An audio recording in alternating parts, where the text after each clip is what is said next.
नमस्कार मित्रों, एक बार फिर से टेलीकॉम ग्रुप में हम आप सभी का स्वागत करते हैं और बात करते हैं फिर से कि टेलीकॉम में एक जो पावर का सबसे बड़ा सोर्स है वो है डीजी, है ना, जिसको बोलते हैं DG generator, right. DG generator बोलते हैं। और ये देखिए आप है डीजी जनरेटर। और डीजी जनरेटर का अगर हम परिभाषा के तौर पर जाने तो ए मशीन डेट प्रोड्यूसेस इलेक्ट्रिसिटी, है ना, यानी विद्युत उत्पन्न करने वाली मशीन को हम लोग क्या बोलते हैं, जनरेटर, राइट।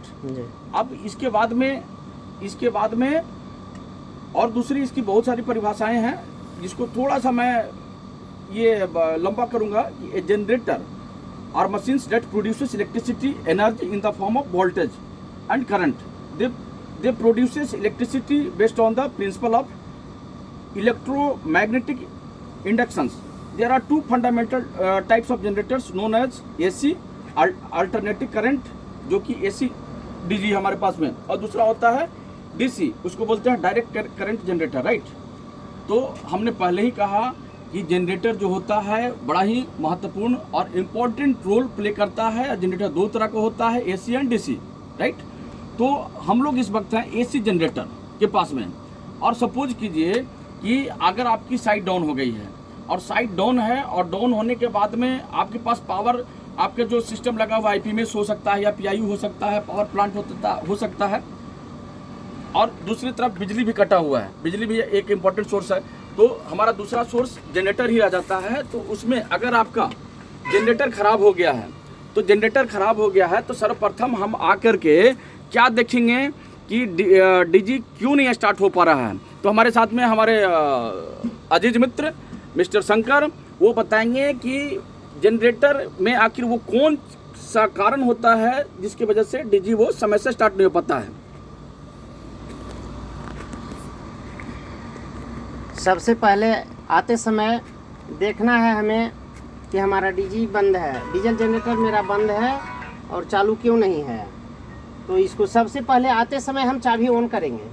अगर चाबी ऑन किए, मेरा जनरेटर स्टार्ट हो गया तो सब कुछ ठीक है। प्रॉब्लम आगे AC करंट से है। ये क्या चीज है? ये पैनल है, राइट। इसका पैनल है, सेफ्टी स्विच है, सेफ्टी फंक्शन है, GCU है जो जनरेटर कंट्रोल करता है इसका सारा फंक्शंस को, सारे अलार्म को। जो कमियां होती है इस कमियां को पूरा करता है तो ठीक है, कम होता है तो फंक्शन को बंद कर देता है। तो ये फंक्शन इसी के लिए हम लगाया गया है कि सेफ्टी सुरक्षा, जनरेटर को सुरक्षा करने के लिए ये फंक्शन है। ये इसका चाबी हो गया, इसका लाइटिंग हो गया। ये लाइट बताएगा आपका कि ये चार्जिंग दे रहा है कि नहीं। DC चार्जिंग जो 12 वोल्ट जनरेटर स्टार्ट करने के लिए होता है, बिल्कुल, जो डीजी बैटरी इसमें लगा होता है, डीजी बैटरी जिसको चार्ज करता है। या जैसे ही जनरेटर स्टार्ट होता है, हाँ, ये बल्ब बुत जाएगा, और बल्ब बुत गया तो समझ जाइए आपका चार्जिंग दे रहा है 12 वोल्ट, जिससे आपका डीजी बैटरी चार्ज हो जाएगा। चाबी लगाने के बाद में, हाँ।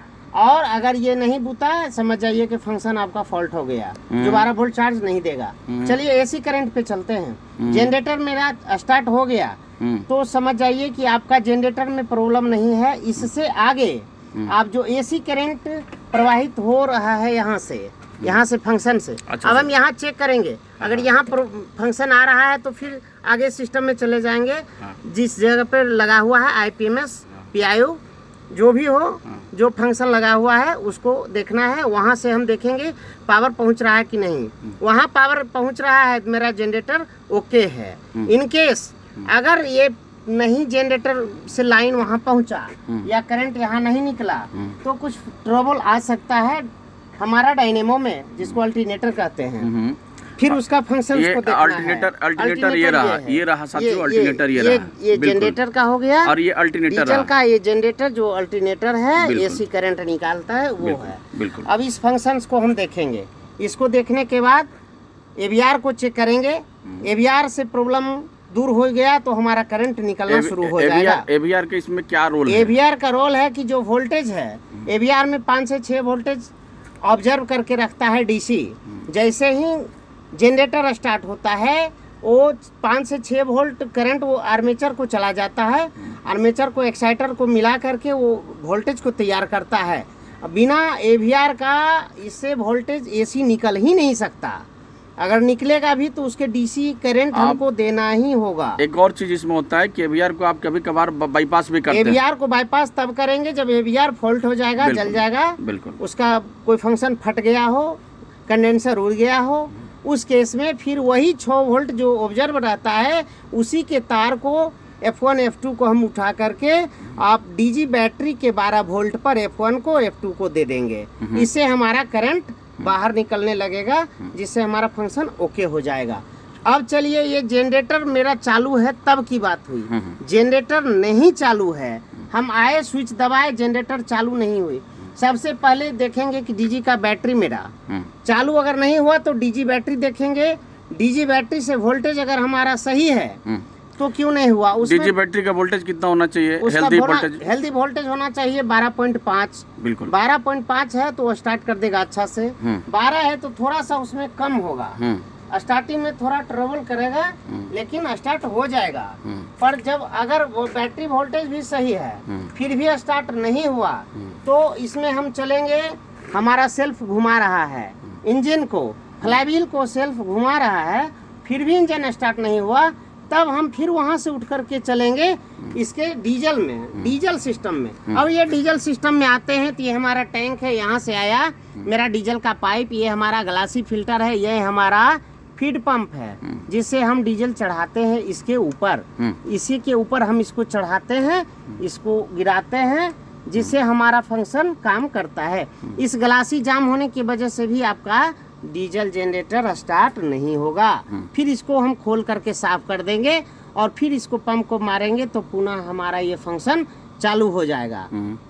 पर इसमें डीजल टैंक में रहना चाहिए। डीजल टैंक में रहेगा, यहाँ से फंक्शन कीजिएगा, आपका जनरेटर चालू हो गया, इसमें से कोई दिक्कत नहीं है। और अगर नहीं चालू हुआ ये फंक्शन ओके होने के बाद भी तो एक चीज और देखना है, आपका आईपीएमएस हो, पीआईयू हो, एसएमपीएस हो, जो फंक्शंस काम करता हो, आईपीएमएस, पीआईयू और पीपीसी, ये तीनों फंक्शंस ऑटोमेशन में काम करता है। ये मेरा स्टॉप सोलेनोइड है। ये स्टॉप सोलेनोइड का काम है कि मेरे समय समय पे इंजन को बंद करना। अगर बिना किसी समय को ये स्टॉप सोलेनोइड बंद कर देता है इंजन को, तो इसका मतलब है कि जरूर इस सेफ्टी स्विच से कुछ अलार्म मिला होगा, इसी के कारण बार बार ये बंद कर दे रहा है। हो सकता है लूब ऑयल कम हो गया हो सकता है हाई टेम्परेचर हो गया हो इंजन का, उससे भी इंजन को बार बार बंद कर देगा। यही फंक्शन है। तो अगर हम सारा चीज़ हमारा ओके है, डीजल भी ओके है, डीजी बैटरी भी ओके है, सेल्फ स्विच भी मेरा सही है, फिर भी स्टार्ट क्यों नहीं हो रहा है, तो एक प्रॉब्लम ये होता है, ये देख लीजिए, इसको घींचे हुए इस तरह से रह जाएगा तो आप चाबी मारते रह जाइएगा, आपका स्टार्ट नहीं होगा। इसको प्रैक्टिकली हम करके दिखा रहे हैं। स्टॉप सोलेनोइड, हाँ, स्टॉप सोलेनोइड को ये देखिए, इसको हम घींच लिए हैं और देखिए इसको हम स्टार्ट कर रहे हैं।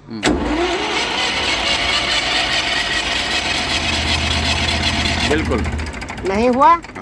ऐसे में कभी आपका जनरेटर स्टार्ट नहीं होगा। अब देखिए इसको हम छोड़ दिए हैं, स्टॉप सोलेनोइड को छोड़ दिए हैं, और फिर देखिए अब हम दोबारा इसको चालू कर रहे हैं।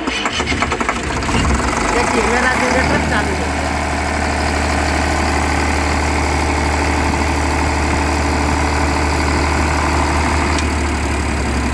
अब हमने इसको मैनुअली बंद कर दिया। राइट, ये फंक्शन हो गया मेरा डीजल जनरेटर को स्टार्ट करने का तरीका। और लास्ट स्टेज इसका एक और होता है, ये इंजन स्टार्ट होकर बार बार बंद हो जा रहा हो तो उसमें से ये फिल्टर भी जो हमारा प्राइमरी सेकेंडरी है डीजल का, ये भी फिल्टर जाम होने से प्रॉब्लम हो सकता है। उसके बाद लास्टली आता है, यहाँ देखिए एयर फिल्टर लगा हुआ है। एयर फिल्टर, इसमें देखिए इसका मुंह बना हुआ है, ये देखिए एयर हवा लेने के लिए। ये हवा अगर इसको नहीं मिलेगा तो भी इंजन बार बार स्टार्ट बंद होगा, क्योंकि डीजल 1 लीटर डीजल को खपत करने के लिए 3000 लीटर हवा की जरूरत होता है। बिना हवा के डीजल जल ही नहीं सकता है, क्योंकि डीजल होता है केमिकल, और डीजल को केमिकल को मैकेनिकल को में बदलने के लिए उसको हवा का जरूरत होता है। इसलिए 1 लीटर डीजल को जलाने के लिए 3000 लीटर हवा की जरूरत होता है। बिल्कुल, तभी आपका इंजन फंक्शन सही से काम करेगा। ये हुआ जनरेटर स्टार्ट ना होने के कारण स्टार्ट करने का तरीका। यही मेरा डीजी जनरेटर का फंक्शन है। ये एसी जनरेटर है। इस तरह से सोर्सेस से आप अपने जनरेटर को स्टार्ट कर सकते हैं। बहुत बहुत धन्यवाद मिस्टर शंकर, जो कि आपने एक बहुत ही सुंदर बातें बताई न्यू कमर्स स्टूडेंट्स के लिए, या न्यू कमर्स वैसे लोग जो अपना टेलीकॉम सेक्टर में अपने आप को आगे लाना चाहते हैं और यहाँ पर कुछ सीखना चाहते हैं। तो उसके लिए सबसे इम्पोर्टेंट पार्ट एंड पार्सल जो आपने सिखाया कि किस तरीके से हम डीजी अगर स्टार्ट ना हो तो किन किन चीज़ों को हम सर्वप्रथम देखेंगे और उसको चेक करके हम डीजी को स्टार्ट कर सकते हैं। तो सबसे बड़ी बात जो आपने कही कि ग्लासी फिल्टर जो है वो भी जाम हो सकता है, राइट। ये प्राइमरी और सेकेंडरी जो फिल्टर लगा हुआ है उसका भी कारण बन सकता है, ये भी आप चेक कर सकते हो।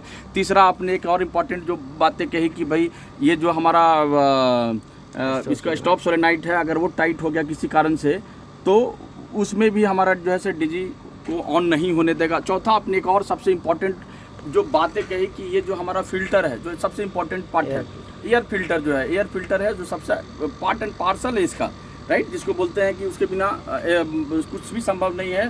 तो भाई वो भी ज़रूरी है, उसको भी चेक करना पड़ता है। खोल लीजिए, खोल करके देख लीजिए, हो सकता है कि उसमें कुछ डस्ट वगैरह हो तो उसको भी आप खोल करके निकाल करके आप साफ़ कर सकते हैं। एक और जो आपने कहा कि यहाँ पे जो सेफ्टी जो लगा हुआ है पूरा, तो सेफ्टी में ये भी देखना है कि भाई अगर आपका जो आपने चाबी मारा तो ये जो रेड जो जल रहा है वो ऑटोमेटिक बंद हो जाएगा। और ये बहुत सारी चीज़ें हैं जो यहाँ पर आपको दिख रहा है, जैसे आपका LLP हो गया है ना।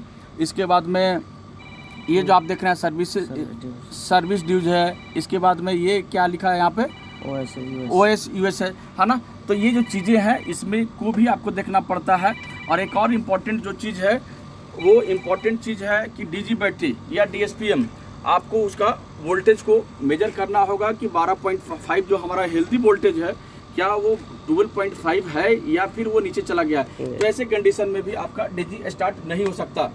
तो मैं अपने जो हमारे व्यूअर्स हैं या जो लोग हैं या जो लोग अपना करियर बनाना चाहते हैं सेक्टर में, तो निश्चित तौर पर डीजी को समझना होगा और चीज़ों को समझना होगा कि किस प्रकार से हम क्रिटिकल कंडीशन में हम डीजी को ऑन कर सकते हैं। तो ये मैंने छोटी सी बात बताई। बहरहाल इसमें बहुत सारे कंपोनेंट्स हैं जिस पे अलग अलग वीडियो लंबा बन सकता है और निश्चित तौर पर हम बनाएंगे। मिस्टर शंकर बताएंगे कि अगले टाइम जो है हम किस चीज़ पे वीडियो बनाने जा रहे हैं। में हम डीजल जनरेटर पर विशेष बनाने जा रहे हैं। डीजल जनरेटर पर विशेष बनाने जा रहे हैं। इसकी कुछ तकनीकियां हैं जो हम बताएंगे। कुछ हमारा अभी बच गया है वीडियो ज़्यादा होने के कारण। निश्चित तौर पर जैसे इसमें बहुत सारी चीज़ें हैं, हर एक चीज़ों को बिल्कुल हर एक सिस्टम बताएंगे।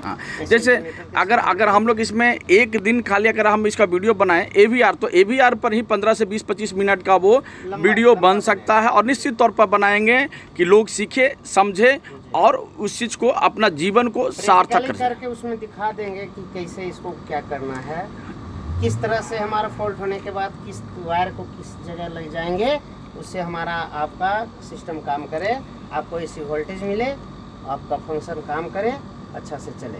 ये चीज़ पर हम आगे बनाएंगे। बहुत बहुत धन्यवाद।